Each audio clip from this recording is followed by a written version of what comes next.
औज़ुबिल्लाहिमिनश्शैतानिर्रजीम बिस्मिल्लाहिर्रहमानिर्रहीम। शुरू अल्लाह के नाम से जो बड़ा मेहरबान और नायत रहम वाला है।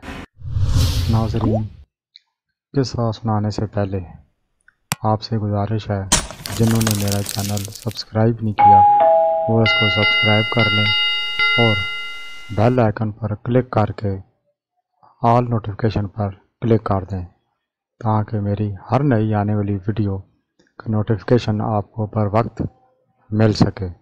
शुक्रिया। सही बुखारी में आया कि हज़रत असीद बिन अज़ीर रज़ी अल्लाह अन्हु ने एक मरतबा रात को सूरतुल बकरा की तिलावत शुरू की। इनका घोड़ा जो इनके पास ही बंधा हुआ था, इसने उछलना कूदना और भदकना शुरू कर दिया। आप रज़ी अल्लाह तआला अन्हु ने घोड़ा भी सीधा हो गया। आप रज़ी अल्लाह तआला ने फिर पढ़ना शुरू किया, घोड़े ने भदकना शुरू किया। आप रज़ी अल्लाह तआला ने फिर पढ़ना मौकूफ़ किया, घोड़ा भी ठीक ठाक हो गया। तीसरी मरतबा भी ये हुआ। चूँकि इनके साहबजादे यह्या घोड़े के पास ही लेटे हुए थे, इसलिए डर मालूम हुआ कि कहीं बच्चे को चोट ना आ जाए। कुरान का पढ़ना बंद करके उसे उठा लिया। आसमान की तरफ देखा कि जानवर के भदकने की क्या वजह है।